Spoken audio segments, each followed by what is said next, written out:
नमस्कार, आप देख रहे हैं कशिश न्यूज। मैं हूं आपके साथ दीक्षा, हाजिर हूं लेकर के सुपरफास्ट बुलेटिन, जिसमें हम आपको दिखाएंगे कुछ खबरें, लेकिन फटाफट अंदाज में। तो चलिए शुरू करते हैं।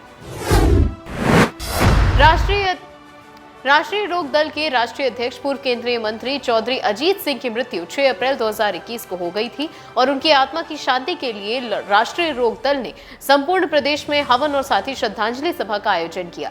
उसी क्रम में कार्यालय सब्जी मंडी बादशाही नाका में हवन पुष्पांजलि करके उनके व्यक्तित्व एवं कर्तव्य पर चर्चा की गई और साथ ही कोविड-19 का पालन करते हुए ये कार्यक्रम किया गया। आपको बता दें कि पूर्व केंद्रीय मंत्री चौधरी अजीत सिंह के लिए हवन किया गया।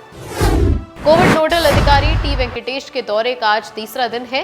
टी वेंकटेश ने स्वास्थ्य कोर टीम की व्यवस्थाओं का जायजा लिया। आपको बता दें, नोडल अधिकारी टी वेंकटेश का बयान सामने आया, जिसमें उन्होंने कहा कि टीम के सभी सदस्यों को आज अपने अपने कार्य सौंप दिए गए और उसके बारे में जानकारी दे दी गई है। प्राइवेट जगत के अस्पताल में भी विजिट आज उन्होंने किया, साथ ही कोविड मरीजों के बारे में उन्होंने जानकारी ली। रुदौली के मुजफ्फरपुर गांव का भी उन्होंने आज जायजा लिया।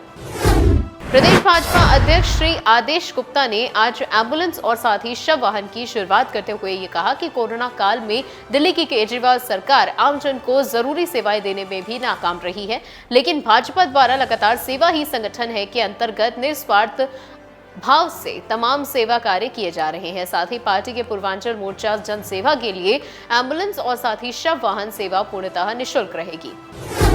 मुख्यमंत्री योगी आदित्यनाथ ने आज पार्क रोड नरही स्थित सूचना निदेशालय में अचानक पहुंचकर पत्रकारों के वैक्सीनेशन की जानकारी हासिल की। आपको बता दें, उन्होंने कहा कि पत्रकारों के वैक्सीनेशन में कोई भी कोताही नहीं बरती जानी चाहिए। गोरखपुर में सिटी मजिस्ट्रेट अभिनव रंजन श्रीवास्तव ने पूर्वांचल के सबसे बड़े दवा बाजार भालौतिया मार्केट में छापेमारी कर ब्लैक फंगस की 3700 रुपए की इंजेक्शन और साथ ही 19,000 रुपए में बेच रहे दवा व्यापारी अंश ट्रेडिंग के अमित जायसवाल और साथ ही नेक्सा वेलनेस कंपनी के एरिया मैनेजर राहुल पांडे और साथ ही एक अन्य कर्मचारी को गिरफ्तार कर कड़ी कार्रवाई करने के आदेश दिए हैं।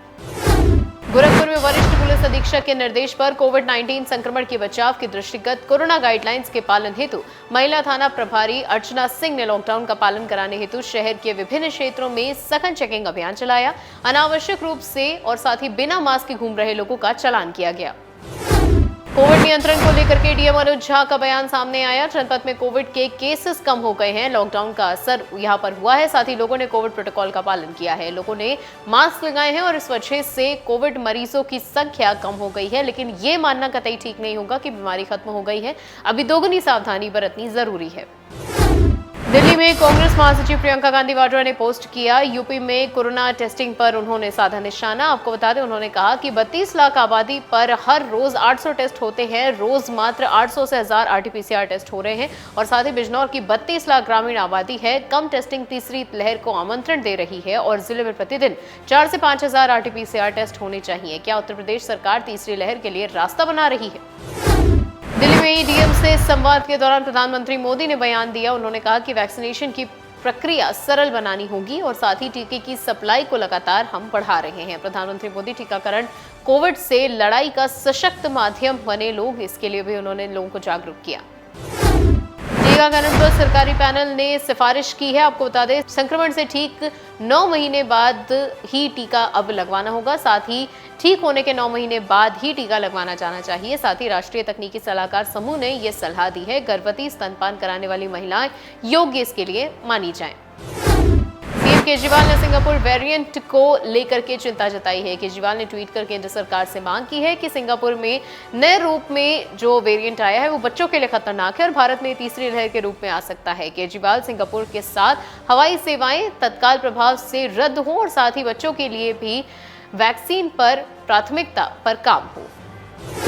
केंद्रीय स्वास्थ्य मंत्रालय ने आंकड़े जारी किए। 24 घंटों में कोरोना से 2,22,000 लोग रिकवर हुए, साथ ही 24 घंटों में 15,10,000 लोगों का वैक्सीनेशन हुआ, साथ ही 18.69 लाख लोगों की कोविड जांच की गई। कांग्रेस नेता प्रमोद तिवारी ने केंद्र पर निशाना साधा। उन्होंने कहा कि 2 वैक्सीन निर्माता कंपनियों के भरोसे केंद्र कैसे रह सकता है, देश के लोगों को वैक्सीन नहीं लग रही है, ये बात उन्होंने कही। इसके अलावा उन्होंने कहा कि दूसरे देशों के वैक्सीन देने की बात हम करते हैं और संक्रमण कम हुआ तो मौतें क्यों बढ़ रही हैं। प्रमोद ने साथ ही ये भी कहा कि महंगाई दर बढ़ने पर सरकार पर उन्होंने निशाना साधा। उन्होंने कहा 8 सालों में महंगाई सबसे उच्चतम स्तर पर पहुंच गई है। बीजेपी प्रवक्ता संबित पात्रा ने दावा किया है कि टूल किट के जरिए देश को बदनाम किया जा रहा है और साथ ही कांग्रेस देश में भ्रम पैदा कर रही है। और साथ ही उन्होंने कहा कि राजनीतिक लाभ लेने की यहां पर कोशिश कांग्रेस लगातार कर रही है। उड़ीसा में कल से 1 जून तक लॉकडाउन लगा दिया गया। आपको बता दें 19 मई से लेकर के 1 जून तक ये लॉकडाउन रहेगा। अहमदाबाद में 21 मई तक कर्फ्यू बढ़ा दिया गया है। साथ ही पूर्व विधायक सुखदेव वर्मा का कोरोना से निधन हो गया है। आपको बता दें फतेहपुर के बिंदकी से पूर्व विधायक थे सुखदेव और साथ ही 2 दिन पहले उनकी पत्नी का भी निधन हो गया था। पत्नी का भी कोरोना से ही निधन हुआ था। कोरोना कर्फ्यू के चलते हजरतगंज में चेकिंग अभियान चलाया गया। एडीसीपी चिरंजीवी नाथ सिन्हा ने यह अभियान चलाया। भारी संख्या में पुलिस बल के साथ चेकिंग की गई वहां पर। साथ ही सड़क पर निकल रहे लोगों को रोक करके उनसे पूछताछ की गई। बेवजह सड़क पर घूम रहे लोगों पर कार्रवाई की जा रही है। गोसाईगंज में अज्ञात युवक का शव मिला है। गोसाईगंज के चमरतलिया के पास ये शव मिला। पुलिस शव की शिनाख्त में जुट गई है।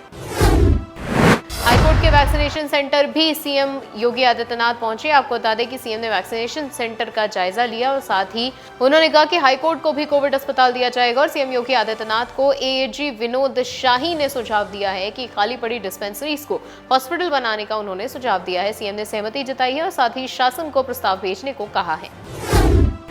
कैबिनेट मंत्री सिद्धार्थनाथ सिंह का बयान सामने आया है। ग्रामीण क्षेत्रों में कोरोना के हालात पर वो बोले। उन्होंने कहा कि ग्रामीण इलाकों में बचाव का काम चल रहा है। जितना दिखाया जा रहा है हालात वैसे नहीं है। दवाई सैनिटाइजर उपलब्ध कराया जा रहा है। हाईकोर्ट की टिप्पणी पर मैं कुछ नहीं बोलूंगा, एक अदालत ने तारीफ भी की है। साथ ही उन्होंने कहा कि 97,000 गाँव में मेडिकल टीम जा रही है। और इन्हीं के साथ इस खास बुलेटिन में इतना ही। बने रहिए कशिश के साथ। नमस्कार।